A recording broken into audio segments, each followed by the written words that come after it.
Hey everyone, this is LYS from Laddering Your Success, and you're listening to the LYS Podcast.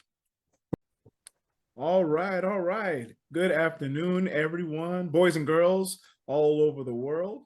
We are here again for another LYS Free Student Mentoring Edition with our good friend Festus Samoye. I'm LYS Sharanki. We are very honored today to have one of our mentors and someone who's been with us from very early on with the beginning of LYS and is still with us. He's our Chief Marketing Officer. He's done so much for us from the foundational, from the ground level, not just in our personal lives, but just with LYS, just giving us a clear strategy and a lot of wonderful perspectives and things to look into and things to understand, not just about LYS, but about the world itself. And that is Cleo Franklin Jr.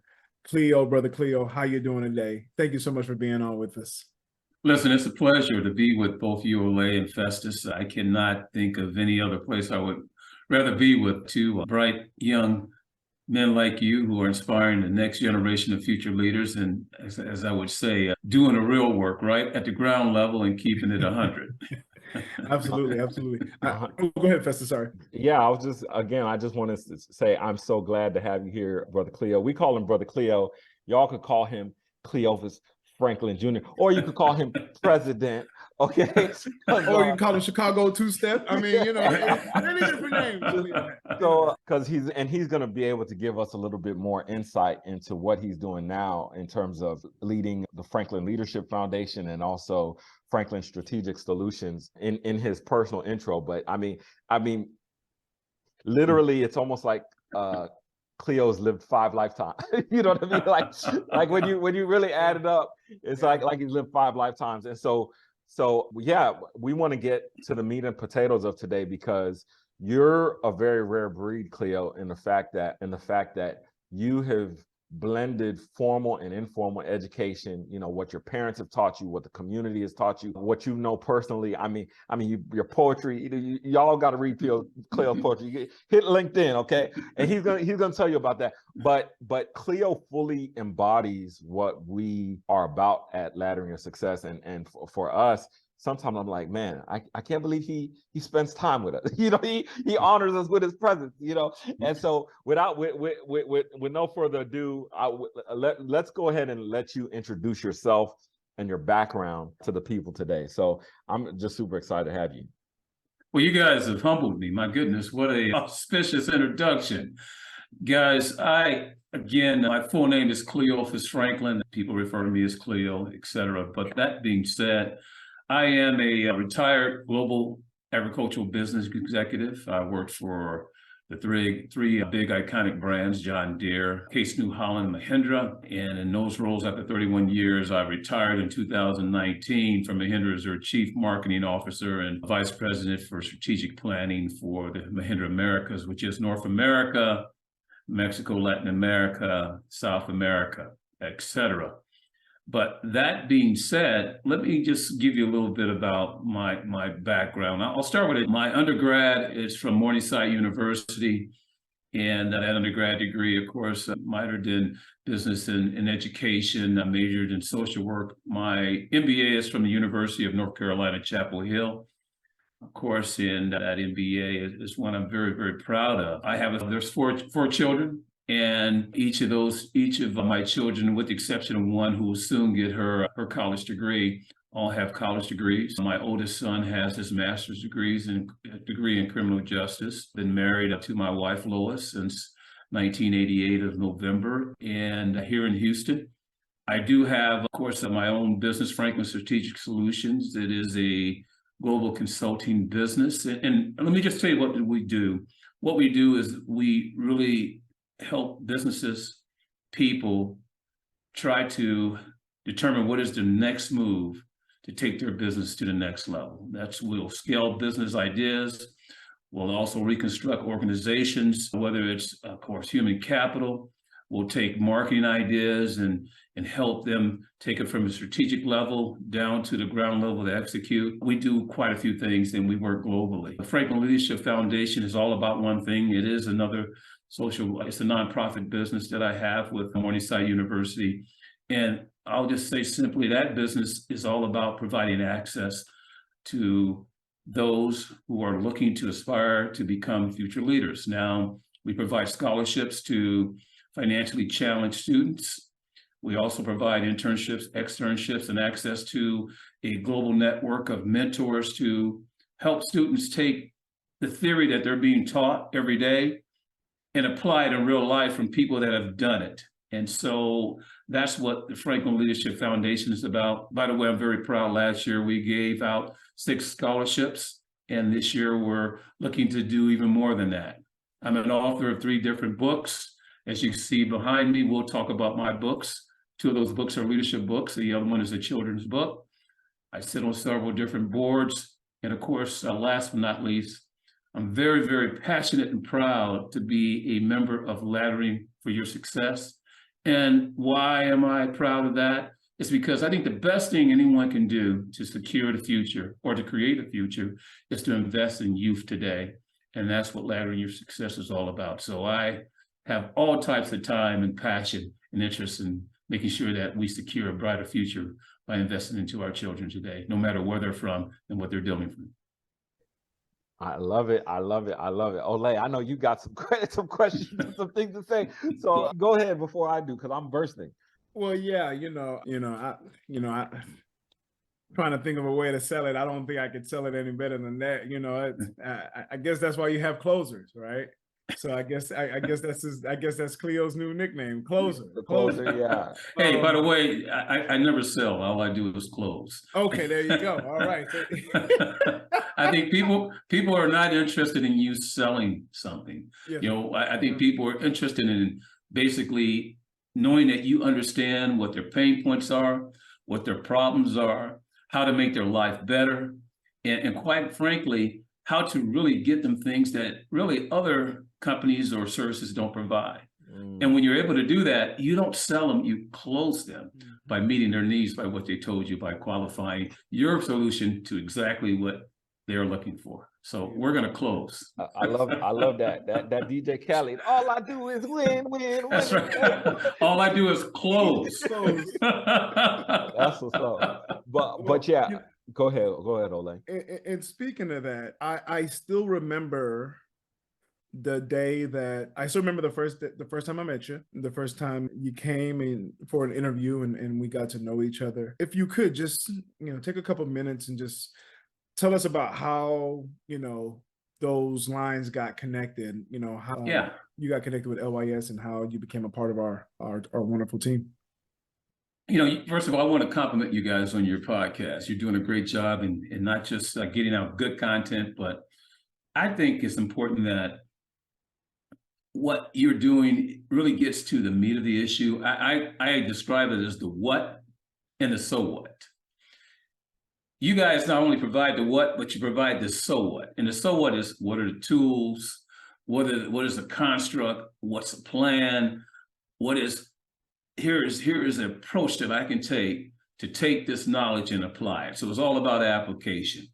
Okay, that being said, what attracted me to LYS, Laddering Your Success? I'm a big firm believer in purpose. In purpose, I don't care who you are, where you're from. Everyone is looking for something that is significant, that provides them meaning in their lives. Now, from obscurity, we all want significance.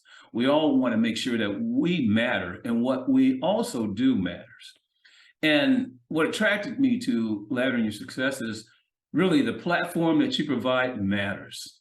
It really makes a difference when you go out and provide mentoring, when you provide a pathway to scholarships and a guidebook to secure scholarships for students that are looking to go to college, but also options that will help them define a pathway towards the future, whether or not that's maybe going to service in the military. Maybe that's going straight to a job or career after high school, or pursuing a collegiate path. But Laddering Your Success is about providing access in a very clear-cut, simplified manner, step-by-step approach with, of course, with the so what of it, that is tools, guidebooks, constructs, that any student can absorb, use, take, and apply for it. Why? Because you've done it. You are the example of it. And because you've done it, you know how to do it, and you know how to articulate it very simply. So why I'm attracted to anyone that is really trying to help change the world for those who are struggling, to provide them access, information, knowledge that normally they wouldn't provide or have access to. And that's what Laddering Your Success is all about. And that's what attracted me to this organization. And I'm just humbled and honored to be a part of it. And we appreciate that. And for some reason, just getting to know you and knowing you over this time period, you have been able to blend purpose, formal education, informal education, things your parents have taught you, the community has taught you, and these different experiences. And you've been able to blend that into a professional career. And so some of our listeners know, some of our listeners don't know. When you talk about an executive at a Fortune 500 company, you're talking about the top of the top. So can you talk to us about your education journey, how you got there, what made you go to college, degrees, different types of things, and kind of the impact that your community had on you through that process?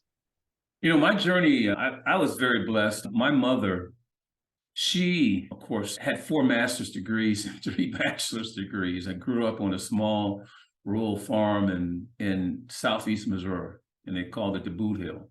But one thing that she believed in was education and making sure that you would always never know what a limitation is if someone basically tried to place it on yourself. The only limitations are what you place upon yourself, not what others place upon you. So she was a firm believer in that. And she, of course, was the proud mother of 9 children. My dad grew up in of course, Stuttgart, near Stuttgart, Arkansas, a small community called Keaton Township, a town called Casco. Now, he also believed in education, but he did not pursue college. So that being said, one parent did not go to college, worked 2 jobs at the post office, retired there from a great career. And also he was a barber, he cut hair. But my mother, academic professional, retired from the Chicago Public School District, of course, was a community activist. She did so many different things. And so those 2 basically believed in the power of education. And so to not pursue an education was not an option in my household. It was a foregone conclusion that you will be educated and you will put forth the effort to be educated. And that was a blessing because, as I said, it was already determined. And so that being said, when I first went to college, by the way, I'm a Hall of Fame basketball player and top Division II college ball player when I played at Morningside University. I talk about some of the things in my books, but I wanted an MBA career. But education was never an issue. I knew that I was going to get my education. Well, I broke my foot in college and had to, it really deterred my path to my purpose and dream towards the MBA. But Festus and Olay, this is the thing. Because education was always paramount and getting an education was important and required in my household, when that MBA path began to basically look a little cloudy, I never really worried too much about it because I knew I had my education to fall back on. So, did I expect to spend 31 years in the agricultural industry? And I continue to stay in the agricultural industry today on many various levels with boards and working on community development projects. I do a lot of keynote speaking, et cetera, et cetera. The answer is no. I did not expect to get to the agricultural industry. But what I tell you, I did expect this. I did expect to take an entrepreneurial mindset, and that is one of resourcefulness. That is one of taking your time, your talents, and your treasures and not waiting for opportunities, but to create opportunities. And that is something that was always within me and within my family and my community. And I always knew that if it was to be, I could not wait for an opportunity. I had to place myself in a position to create an opportunity that would basically, how can I say, be utilized by my talents, my treasures, and my time. And so I knew I'd be in a leadership position. I don't know for who, but of course it ended up working 21 years with John Deere and Probably had a great career, 14 different positions and promoted 7, 8 times. Left to become the Vice President of Sales and Operations for North America for New Holland, North America, and part of their global leadership team. And then to Mahindra. And Mahindra, where I worked across the country, of course, in developing our business here, but also extended it to South America and Mexico and Canada. But I also was given the opportunity to work in China, Australia, my goodness, India, Japan. I've traveled the world, and that travels allowed me, as I talked about time, talent, and treasures. I guess my talent was being able to look at any particular problem and be able to apply an analytical approach and creative approach, that's a left and right brain approach, to think out of the box and solve it. So that's part of one of my talents. I'm a pretty good problem solver. The second aspect is the fact that my travels across the world and my travels across the country gave me a broader perspective that allowed me to see things, quite frankly, a little differently. For example, Texas is not Illinois, and Illinois is not Iowa. But there are people in all those states, and they have a different approach with different geographies that, of course, confine them and they have to deal with. But when you travel, I think you're able to open your mind and take a different mindset to not only see different things, but also to learn new different things. So those were some of the things that helped me in being able to take on different problems, different challenges with, I would call a beginner's mindset or an entrepreneurial mindset that wasn't cast in stone, that really used a analytical approach and a creative approach and brought it all together to be able to fuel my career. Last but not least, you talked about personal and professional development. In my books, I believe this firmly. You cannot separate personal self from professional self. It's self. You are who you are. And what you do at home, you'll do outside the home. And I do believe the fact that it's important that you do those core tenets and know what they are that are going to propel you to be successful at home and successful outside the home. And so in my books, I talk about those things, and I subscribe to them and I apply them every day of my life. Go ahead, Ole. That's one. Oh man, that's, it's so cool hearing you talk about that, because all I can think of as Cleo was talking about that was like all the different times that he's told me different stories about like him playing. I remember the story about the middle school basketball team, and I think it was, if I'm not mistaken, the story was you were moving schools or something. Like, is that what it was? You were moving schools. I remember that story. I remember the story about you playing, was it violin or viola? I played the violin for 4 years. I mean, that's what it was. It was between the two. Like, it was between the two, like basketball, and he had to make the decision, right? Yeah, coach. Well, the music, the guy that led the orchestra told me that I couldn't play basketball and both play the violin. I had to choose. So I'm the wrong person to tell that to. I made a choice. I'm not going to be in your orchestra. I'm not going to play violin for you because you have a limited point of view, not just of me, but the people that are part of the music curriculum that are part of your orchestra. And I refuse to place limitations on myself, yet alone will I let someone else place limitations upon me. And that's something that, of course, that came from my parents as well, as I was trying to describe who they are and where they're from and what they're about. They did not believe in fencing yourself when it came to your aspirations, your dreams, but more importantly, defining who you want to be and where you want to go. Speaking of your mother and father, like behind you, you have those three wonderful books, which me and Festus are both very blessed and honored to have copies of. I want to spend a couple minutes just talking about. Oh, absolutely, yes, sir. I want to spend a couple minutes talking about that first one on my left, on the last one on your right. The copy one right here. Ole, before we get to the book, I'm sorry. Oh, I'm so sorry. Did you go? Oh, go ahead, Festus. No, because this is something, for me, and just where we're at in a society, I think it's very important that we listen to our elders. And so in colloquial terms, Cleo's Unc today, right? So big Unc, okay, big Unc. Festus, I'm so sorry. Yes, that's so powerful, and I'm so sorry. As soon as you said that, I thought about a good friend of mine who has a shirt company, and it's called African Dad. And one of them and it's these really Really? awesome quotes.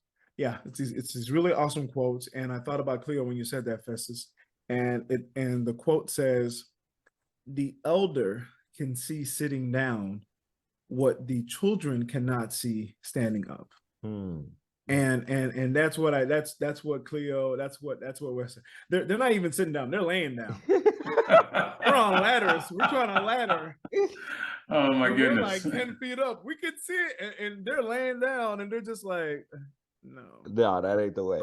So I was saying, go ahead, Festus. No, so that's the thing that really just got me and engaged me in part, because I want to make sure we do this conversation justice for the people who are listening to this. Cleo, you grew up in a time with a lot of racial upheaval, which we're facing today. Yes. And, you talked about your mom's education and a lot of people who don't really study history or don't really look at cultural shifts don't really understand the Black racial dynamic in this country in terms of your mom being able to get 4 degrees is, especially during the time period in which she grew up, that's walking on water, right? That's a miracle. And 3 master's degrees. My goodness. Yes. So when you look at that, could you kind of talk about that aspect of your journey? I know we're limited on time, but can you kind of talk about that aspect of your journey from what you have seen? And if you were talking to a younger version of yourself today who's struggling with purpose, who's struggling with, should I go to college or should I not go to college? Right. What would you say to that student? Let me start with the end in mind. I would first, to a younger self, I would tell them this. I would say, it's important to find out the things, the activities, the people that you love that give you energy. When you're doing things that you love, and when you're around people that you love, I feel this sense of energy, this sense of belonging, which I think is important. So I would tell my younger self to make sure you have that down pat. Those activities, whether you journal it and document it, and the people, things that you love, that you enjoy doing, and people you enjoy being around. The second thing I would tell them to do is, what is something that excites you? Is it something that is, left brain or right brain? Is it analytical things? Is it something that is repetition? Are you someone who doesn't like change? You like to make sure that my day is scheduled from 8 to 5, or I like to get up and whatever the day could be, I'm going to make it happen. Are you someone that is, excited by being not able to take risk? What are you a risk taker? And so I would try to help them understand the things that excite them or that they're interested in. For example, I'm an entrepreneur. I can deal with things that are, how can I say it, unstructured, that are disparate. Because to be an entrepreneur, things are not going to be planned for you. You're going to have to figure it out and put things together. And that's to put together parts that are not placed together. So that's the second advice that I would tell my younger self. And the last thing that I would tell my younger self is this: go harder. Just the things that you love and the people that you love being around with, those activities and the things that you're interested in, those skills that you have, stay true to it and go harder and go faster. That is powerful. That is powerful. Ole, you're bringing up the book, Lessons from Our Mothers and Our Fathers. And I've read this book, and I want to encourage others to do the same. So Cleo, if you could talk to us about what went into putting this together, because again, you have different entrepreneurs, professionals, their journeys, their pictures, the stories of what they've learned from from their parents. There's even a guy named Festus in this book. So please, yes, there is. Tell us more. Tell us more. Yeah, and Festus, I do want to come back to you. Excuse me.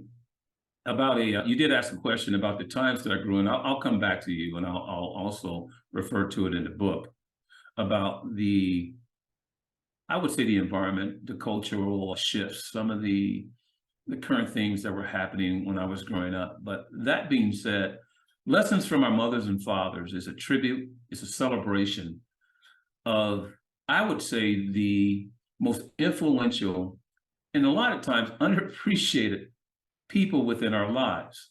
That's our parents or our surrogate parents or a parent.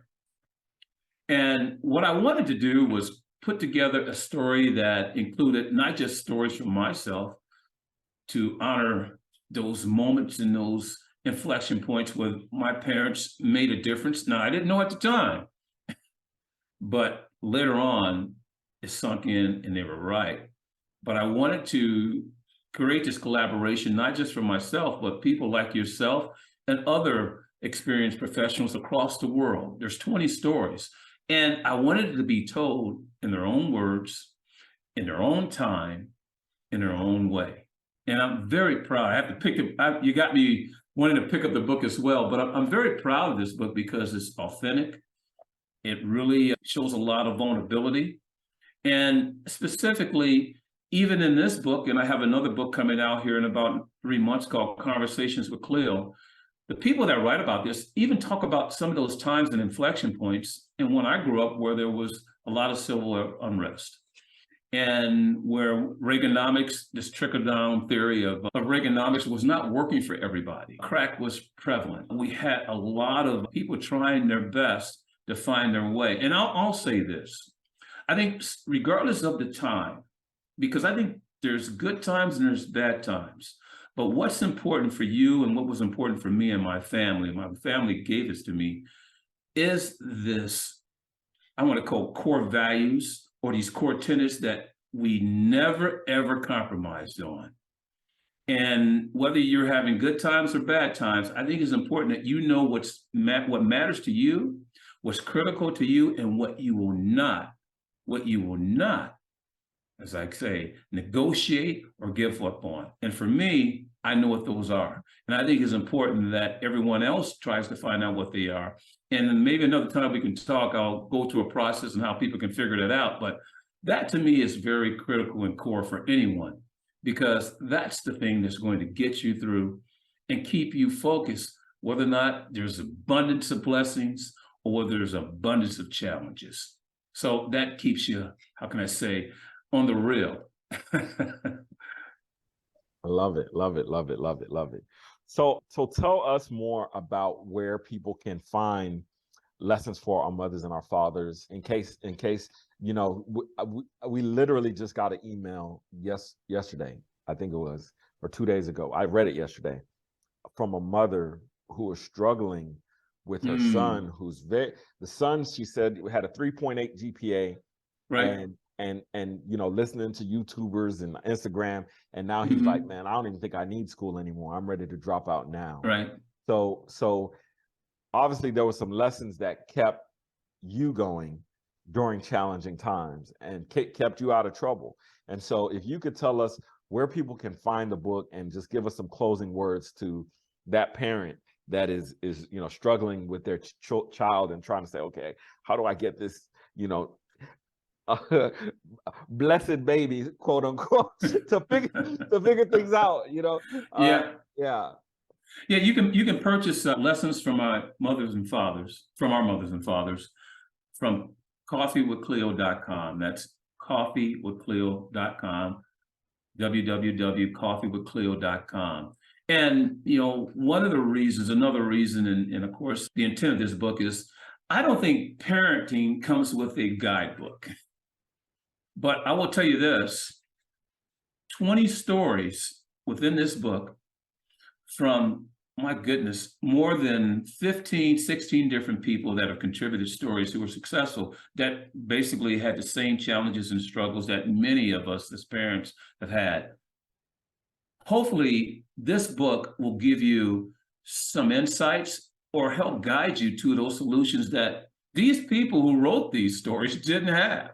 So we're chronicling this right now for you to have, and it's worded in a way that anyone can understand. And so you wanted me to say a few things for parents out there that are struggling and challenged.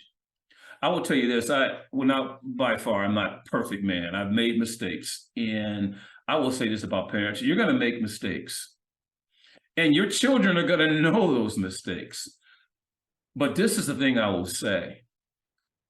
I think it's important that you are not perfect, but that you be present in your children's lives as best as you possibly can. And if you ask me, what was the magic or what was the secret and the sauce of my parents that they provided for all 9 of their children? They were not perfect, without any question, but they were very present. And how were they present? They knew what mattered to each and every one of us. 2, the time that they took with us was quality time. They couldn't spend a lot of time with all 9 of us, but when they did spend time with us, it was quality time. And number 3, when we made mistakes as children, oh, don't get me wrong, they came down on us, but equally, they gave us support and picked us right back up to help us get back on our feet, and they never abandoned us. And that meant a lot for me as a child. And I try to take those same approaches with my children today, because we all make mistakes, but the best thing you can do is be present. And when you're present, give your all. That's rich. That's rich. Rich. Definitely rich. I think that's very dense. And there's so much in there, but we wouldn't expect anything less from you, Brother Cleo. Thank you so much. Festus, did you have anything else? Okay, wonderful, wonderful. So, Brother Cleophus P. Franklin Jr., thank you Yes, sir. so much, sir, for joining us, for being with us, for just giving us some really, really, really awesome just tidbits and words of wisdom and advice, and telling us about your story. I think it's really important for us to be able to understand where we come from, where people come from, so we can understand how do we relate to that story. Oh, maybe this is possible for me too. So, Brother Cleo, as always, go ahead. And Ole, I would say this, to me, it's not where you're from, it's what you bring. Mm-hmm. You know, we can be from anywhere, but if we're not bringing our best, if we're not bringing an open mind, if we're not bringing a willingness to collaborate, a willingness to learn, a willingness to apply, and a willingness to go out there and take risks and fail and learn so that we can prevent ourselves from failing again, that to me is what's important, is what you bring. Yeah. And I'll give this last construct. Mm-hmm. There's an equation, and this is for anybody.